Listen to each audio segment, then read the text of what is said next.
Well, of course, they came to that lesson and that mindset in a hard way, thanks to us, Right. thanks to the U.S., the only country that has still, thank God, ever used nuclear weapons. And that would be us, and we did it twice. How could the rest of the world, well, of course, the rest of the world, and as you pointed out, your Baghdad friend looked at the destruction, the pictures of the destruction after the atom bomb, and said it reminds him of home right now. Mm-hmm. And that is also courtesy of the U.S. People who are paying to wage war over there and to destroy, as you said, one of the more sophisticated electrical grids, for example, in that part of the world, which maybe a lot of us didn't know. Right.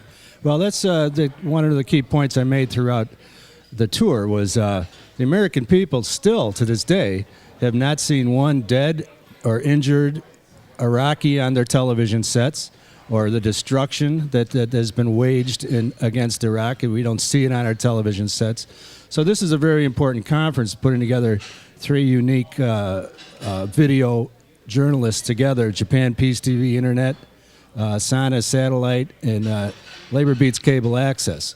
And now we're sharing video. We just put up, just had a show, the bombing of Sadr City, which is very important. When you say you put it up, where? I mean, we showed it on our show, and it's up on the internet. You can certainly Google Labor Beat, and we got hundreds of video up there. Okay. But the bombing of Sadr City was 2007. It wasn't that recent, but you actually see the hospital emergency room and the kids and the women coming in and brutally killed or shot. And American people need to see this. Yeah. They've removed it from our sites, and we act like it's not happening. It's happening every single day. How did they so successfully remove those images from this war, from the American people seeing those images? Because I know for our generation, seeing the images of the Vietnam War made all the difference. It made all the difference in those of us sitting in our living rooms, seeing villages be torched, people be herded out, or worse, just terrible, terrible imagery, not only of the destruction, but also the deaths of our own soldiers and the maiming of them. How did they so successfully keep these images from us in this war, in these two wars? Well, Katie, it's corporate media, and they're about war profits. GE owns NBC, and we can go on and on about how they're in it for the money also. Labor Beat's going to continue this kind of work, and we're going to continue working with Sana TV in Baghdad and getting their footage and getting it out as soon as we can. The featured video that we had in the tour was a video we did called Aaron and Erbil, and Aaron Hughes is a member of the Iraq Veteran Against the War, and he was invited by U.S. Labor Against the War and the Iraq trade unions to address their conference in Erbil, Iraq. And Labor Beat was there to get Aaron from the airport. We interviewed him. We got footage from the conference. We got that up and going. And what Aaron did was, as a returning soldier to Iraq, he apologized to the Iraqi people. Now, this is a big international story. And we could not peddle this story to any other outlet. Nobody seemed to want this story. So that's really the prime example of what Labor Beat does. In many facets, but in the anti-war world, we're ahead of it. And that might surprise people. A show called Labor Beat would not automatically be assumed to be one that's covering war-torn villages and war areas, etc. To me, there's an excellent excuse for doing so, but everybody wouldn't make that connection. Are you the reason that Labor Beat is covering anti-war? Oh no, we have 10 people or so. Everybody chips in. It's an ensemble kind of group. I'm not taking any more. It's volunteer. You know, I mean, like what we do here. Yeah, we try to do our best with the. Since we went digital, we produce a lot more because editing became easier and things like that. And we have quite a nice relationship with CanTV. are very supportive of our efforts, and we continue to put a show out every 2 weeks. It's not always anti-war. There's strikes, and there's whatever affects the working class. We try to cover it. For example, did you cover the demonstrations this week in Chicago against the banks? We sure did, and we have videos up on YouTube right now. Because that would make you unique in all the media. Talk about a blackout. Right. It was incredible. Right. I looked for news every single night, Sunday, Monday, Tuesday. It's just the tiniest little smidgen. They finally had to do some footage on Tuesday because there were too many thousands of people blocking the streets of Chicago. Right. But it was incredibly nil. Right. The We have to coverage. make our own media, and independent media has to pick it up, and we have to share, and we have to turn our corporate TVs off and quit being led by these supposed experts who everything they say is wrong. I mean, there hasn't been an expert on television yet that ever said anything correct. The recession's over, the latest thing I heard on corporate radio. So Yeah.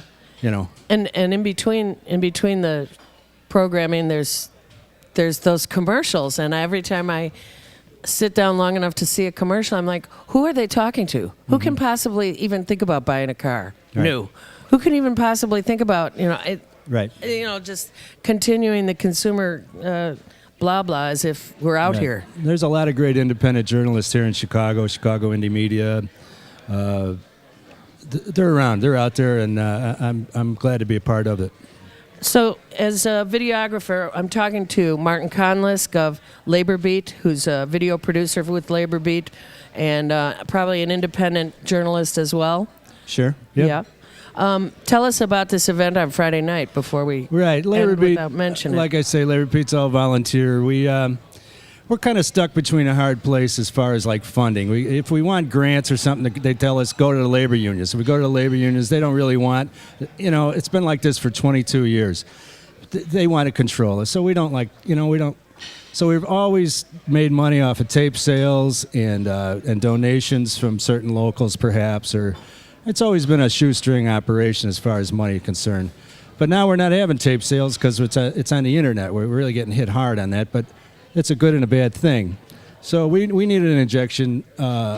We need help to continue our good work, whether it's anti-war or labor issues or anything like that. So since we've been out in Evanston the last few years and had a lot of support up there at the Evanston Community Media Center, we're having a little benefit fundraiser this Friday at 7 o'clock.